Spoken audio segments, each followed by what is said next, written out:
les podcasts Web Girondin. Salut, c'est Nico de Web Girondin. Je vous retrouve pour les tops et les flops jusqu'à la fin de la saison en format podcast. Voici les tops et flops de la rencontre Bordeaux-Ajaccio, synonyme de maintien sportif en Ligue 2. Bordeaux s'est imposé 4-0. Voici les tops de cette rencontre. Le premier, c'est Pedro Diaz. C'est l'une de ses plus belles prestations de la saison. Il a été l'animateur des offensives des Girondins de Bordeaux, buteur sur l'ouverture du score et passeur décisif sur le 4e but bordelais. Il a alterné jeu court et jeu long sans déchet. Il touche aussi la barre transversale sur une frappe en dehors de la surface de réparation. Le deuxième top, c'est Zuriko Davitashvili.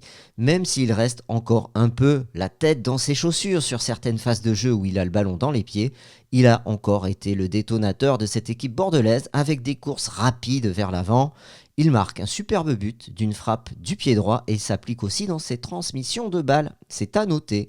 Troisième top, c'est Vital Nsimba. Il a profité des espaces laissés par l'adversaire pour déborder sur son côté gauche. Volontaire, il est récompensé de ses efforts en inscrivant le 4e but des Girondins.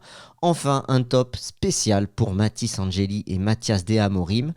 Les deux joueurs de la formation des Girondins de Bordeaux ont montré de belles choses. Mathis Angeli tout d'abord est très à l'aise dans les duels, dans l'anticipation ou la passe. Il démontre de belles qualités techniques. Il remporte 6 duels.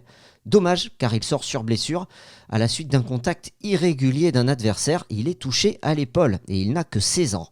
Le deuxième, c'est Mathias De Amorim. Il est séduisant dans son jeu car il a ce que les autres joueurs n'ont pas, c'est-à-dire qu'il se distingue par son toucher de balle, sa conservation du ballon et ses contrôles orientés. C'est très difficile de lui prendre le ballon. Ainsi, il obtient des coups francs intéressants proches du but adverse. Place aux deux petits flops, même si Bordeaux a gagné ce match 4-0.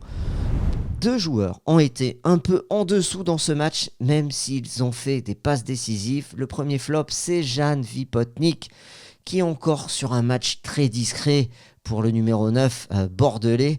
Pourtant, la défense adverse était leste. Il n'a jamais su exploiter ses opportunités de marquer.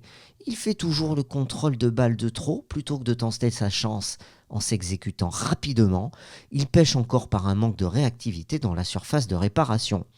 À noter son jeu de haut but intéressant sur des phases de possession. Le deuxième flop, petit flop, c'est Issouf Sissoko. C'est vrai qu'il a beaucoup d'activité à la récupération du ballon, aussi pour couper les attaques adverses, mais il ne gagne que deux duels dans ce match et il reste quand même très discret dans le jeu. Lui aussi, malheureusement, sort sur blessure après un choc à la 62e minute de jeu. C'est terminé pour les tops et flops. À très vite sur webgirondin.com. Salut!